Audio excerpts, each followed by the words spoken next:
And welcome to Social Buzz Extra. I am Ogotko Mobner. Today on Social Buzz Extra, you know how we do it, bringing you trending issues from social media to you wherever you are. Are you sitting in your sitting room with your television set, watching? Are you on the street? Wherever it is you are, even in your office, we just bring you this trending issues all around the world. And today we have a lot of them for you. All you need to do is just sit down, relax, and enjoy every trending story we bring your way. But before we begin, I'll also say, if you know you want to be part, in fact, you have to participate. And the only way to participate in Social Buzz Extra is for you to watch. As you're watching, drop your comments on social media. What you're going to do is subscribe to Global TV NG on YouTube and be part of the conversation, dropping your comments, sharing the links, and also dropping us a thumbs up just to show that you actually like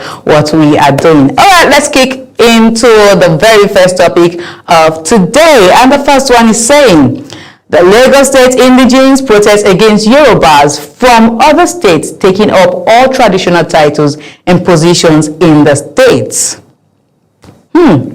So this is like a Yoruba man fighting a Yoruba man because he is not from that state. Okay, it is very, very understandable, because I wouldn't want someone to come over to my house and take over ownership of my house. It doesn't work like that. So definitely, if this process is going on, then I must tell you that it is a good one. And yes, most people always take Lagos as a no man's land. In fact, someone actually said it one time to say Lagos is a no man's land, everybody just working. No, Lagos is somebody's land. There are Lagosians, there are people, Indigenes of that state. So you don't just come in and do whatever it is you want to do. In as much as people, they are very, very habitual, because when you go to Lagos State, I will tell you that sometimes there are some places you go to Lagos State and you'll be like, am I in the east?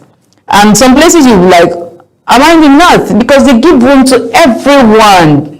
Come in, do your business, do your thing, do your trade, and make sure you survive, invest in it. And I think one of the reasons, what actually contributed to this whole Lagos having a lot of other people from other places in Nigeria is because it was one time the capital of Nigeria. So being the capital of Nigeria, you give it space. Capital is more like a motherland where everyone can come. So it gives it room. It gave it room for other people to come in, do their business, invest in it, and that's it. But right now it's becoming too much, because even the Indigenes of Lagos State, they don't even have a say anymore in their land, which is actually no good. But this time around, they're not fighting any other person, but Yorubas from other states taking over their land. It is not acceptable. Well, we are going to be taking a short look at the video of this protest. So let's take a short look at it.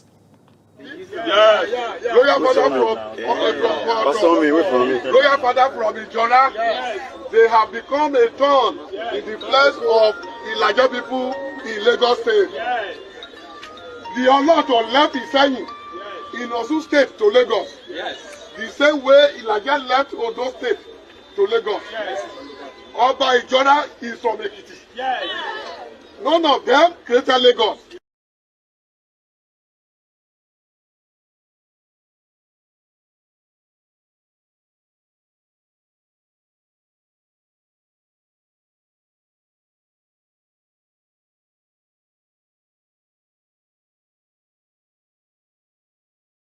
So it is a good one. No one should go into anybody's land to claim their land. Everyone had a land. Like, God created a state and land for everybody. So please don't come to another person's house and take ownership. It is not right. So we're going to be taking comments from social media as regards this, and the first comment is coming from Obiwale says, this is what I keep saying.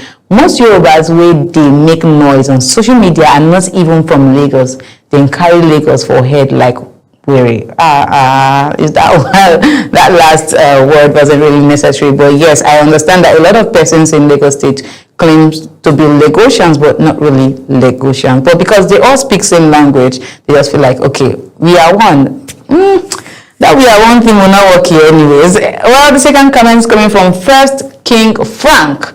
And King Frank says, I predicted this long time ago. Yoruba people we know from Lagos are the ones telling people from other states that Lagos is not their land. I laughed because I knew this particular problem will happen soonest because those non-Lagosians started taking up their Obaships in Lagos. They are the actual land grabbers. You can imagine coming to somebody's house and forming owner of. I keep using house because that's the simplest term to explain this whole land grabbing thing and ownership thing. Honestly, because you can imagine coming to the person's house, it's more like a family sitting down and you just walk in and say, okay, maybe they give you a room, perhaps maybe you didn't have a place to stay and they gave you a room and say, okay, live with us for like 2-3 days, and 2-3 days elapsed, you're there for 1 week, 2 weeks, months, years, and because you've stayed there for years, you just assume that you are not the head of the house. You now make decisions. You take decisions on your own. Come on. You are still under attachment. We all should know our places in this country, honestly. So I do not blame Lagosians trying to take over, what belongs to them. Well, we'll be moving over to the northern part of the country. We are done with the west. So we'll move over to the northern part of the country. See, today I'm touching every part of this country. So in the northern part of the country, in southern Kaduna to be precise, farmers paint faces black, march barefoot to traditional rulers' palace in protest over herders' attack. It is no longer news that, the southern Kaduna right now is filled with attacks everywhere. You hear killings, different killings. In fact, I don't know if I should call this just herders because it's becoming like it's not just a herder thing. Like everywhere in Kaduna, but the southern Kaduna really suffer this a lot. And I think that's the more reason why some of them were coming out to say it is more like a religious attack on them, not just anymore. It's no longer a natural fight anymore. It is now becoming something because we know the southern part of Kaduna has a lot of Christians and they're not really finding it funny. You can't go to farms. You can't do your thing. You can't even stay in your home to close your eyes to sleep. I was talking to some friends, I think 2 years back, and she's from Kaduna. And she explained how, back then in the village, how, whenever it is raining, especially, they target them during rainy season. And whenever it is raining, they can't sleep with their 2 eyes closed, because they don't know where these people come from. Like they start attacking. So whenever it is raining, most times they attack them and they have to flee from their village and come back maybe the next morning or after some days, or sometimes in the night after they are done doing their business around in the village. When it's time for them to sleep, they pack up and go maybe to the nearest village where they don't attack them, or maybe somewhere that is safe for them to sleep. You can imagine. You don't even have peace in your own home. These are the things we keep complaining, and we are asking the government, please come to these people's aid. It's becoming too much. Well, I would like us to take a look at that video.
Mun sani muna cikin dawaniya, muna cikin wani hali, amma mu yi hakuri domin mun zo gaban babanmu, shugabanmu, wanda yana shirye domin ya saurare kukanmu, domin ya ji mu a wannan sanye safiya. Sai mu yi shiru kamin sai ya iya ya saurare mu. in mu yi shiru zai fahimce manufofinmu, zai fahimce niyyarmu, sannan da taimakon Ubangiji bukatunmu su biya. Mun ba da girma ga mai girma, ga mai martabarmu, wanda Allah ya nada shi a kasan Koro. Baba, kamar yadda ka gan mu ne nan matan Korawa na wannan chiefdom, wanda Ubangiji ya Allah ya baka kiwo a hannuwarka. Mun kuma sani kana yaka kokarinka domin ganin zaman lafiya a kasan Koro. Da safen nan muna ce maka mun gode. Mun gode. Mataya sun ce mun gode. Yau muna da manufofi da ya kawo mu a gabarka, gaban babanmu. Ba mu da inda za mu nufa. Ko mun je ba za a saurare mu ba. Ba za kunni ba ya taba fin kai. Dole ne mu nufa wurinka. Mun sani in mun zo za ka ji mu. Dukanmu da muke zazzaune a nan baba, da mu da ‘ya'yanmu da taba kunni da taba hanci, har da lalala. Muna kuka a ƙasar Koro. Domin a cinye mana kwanaki.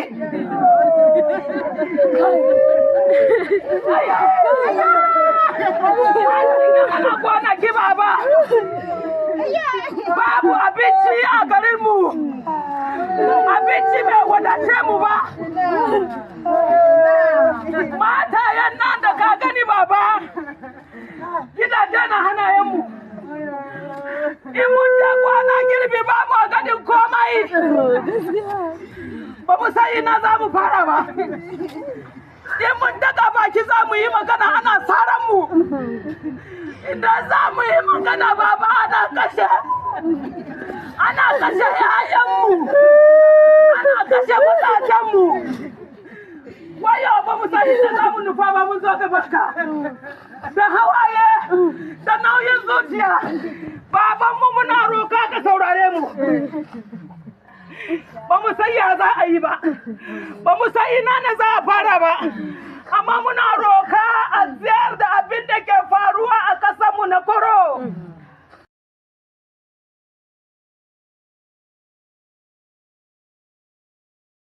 Alright, we've seen that video. Honestly, this is a painful one. I could feel the cry of these women, honestly. These are women with children.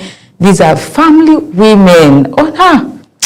I don't know how to explain this. Like I said earlier, like when I discussed with my friend and she said, oh, they had to flee their village. I was asking myself, how?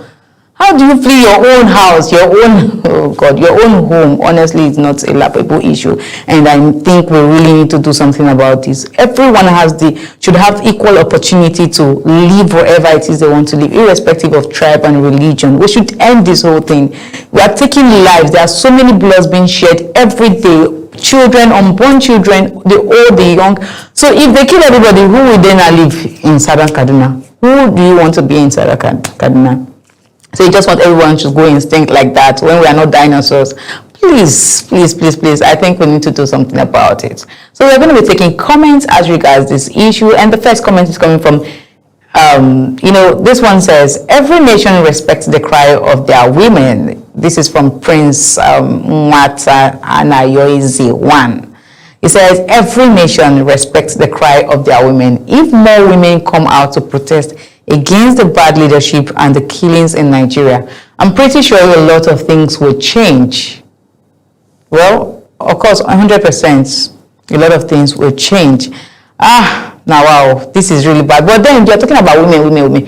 Where are the men? Because, what a woman can do, the man should do better at this point, because the men should also come out there. I didn't see any man there. I understand women, they say we are very emotional, but I'm sure the men are also farmers. There are some farmers that are men, hunters that are men, so they should also come out and put their voice together, and not just about the women. But this is a bold step, and I'm so proud of the women out there. The next comment is coming from Fikuna Demi, and Fikuna Demi says, it's a call for better protection and stronger governance to ensure the safety and well-being of all citizens. It is vital for local leaders, government authorities and security agencies to act decisively, address the root causes of these attacks, and restore peace to the region. Honestly, we need peace in Southern Kaduna. I'm really sending all these messages to Southern Kaduna. It's a message of hope, and hoping that very soon peace is restored and they all go back to their various walks of life, do their thing, and no form of hitch. Well, the last comment concerning this topic is coming from B-Ben Ifi, and B-Ben said, this breaks my heart a lot because I was born and raised in Southern Kaduna, lived in Pierre for 15 years, lost lots of friends. These people are kind-hearted. They don't deserve this at all. No, they don't deserve this at all. They don't at all. Giving you a message of hope, and we are asking Southern Kaduna, the people of Southern Kaduna, to please stay strong while we hope that God and also the government come to their rescue. Well, before we go further, we would like to take a short break. And when we return, we have one more story in the East for you. Don't go nowhere.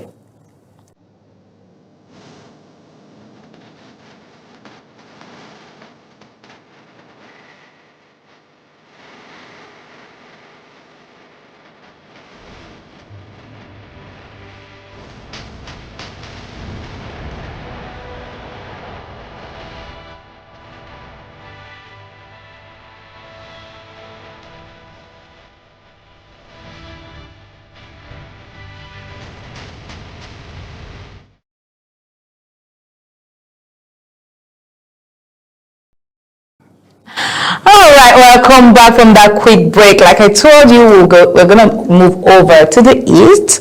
We're done with the west, we're done with the north, and we're moving over to the east, where we have to give you the trending issue happening currently in the east. This one is very fresh, where a 4-year-old people locked inside teacher's office. How come? What happened?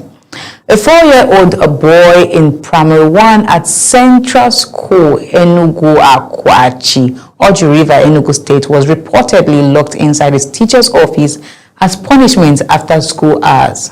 The child was said to have been locked in the office after classes ended at 2 p.m. and wasn't found until around 10 p.m. when his worried parents raised an alarm. Community members reportedly broke down the door to rescue him after searching the school premises. This one just escaped toddler. This one is preschool. Okay, that's the age. I think after this 3 years, after toddler, you get preschool. So this is a preschool age boy who was locked for hours, 2 to 10 p.m. It's about 8 hours. Locking the child, all in the name of discipline. I don't even understand this kind of discipline, because I don't want to say if I were the parents, but it will not happen. Well, let's take a quick look at this video.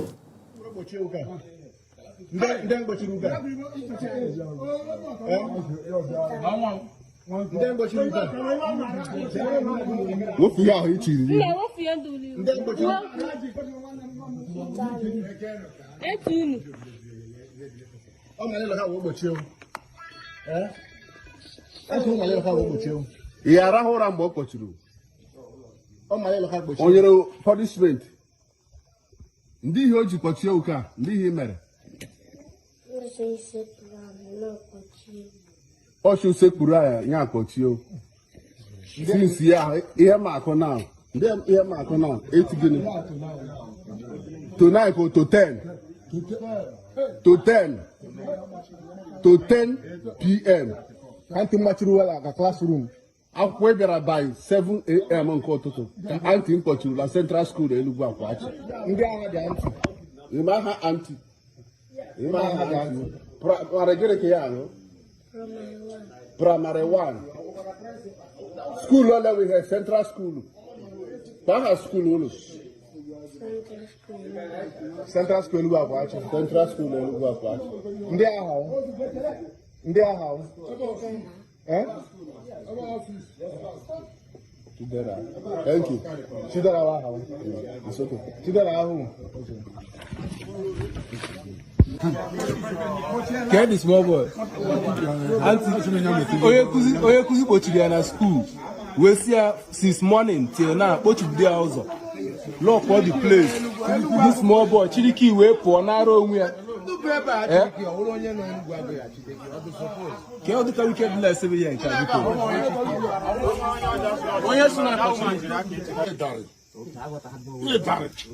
Because this door is duly locked. The door is duly locked. You understand? By the teacher. Yes. Hello. I heard you need to have school now. I'm watching him in school. I'm not school. I'm I want a grass like. What I get into the show, I'm going to reaction. Oh no, I will do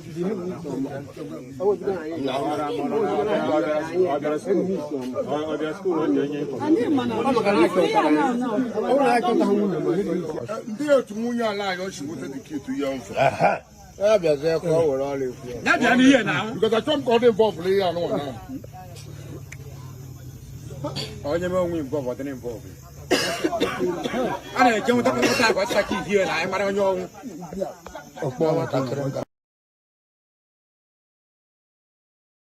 There is a clip that is very, very traumatizing. I must tell you that that child must be traumatized at this point, because looking up a child for that much, about 8 hours long, it's really, really not a cool one. I think this is dehumanizing. This is everything wrong. Every shade of wrong is in this thing. I can't call this discipline, honestly. And the parents of the boy, where are the parents? Why didn't you look for a child? Or maybe they actually did look for their child but didn't find the child.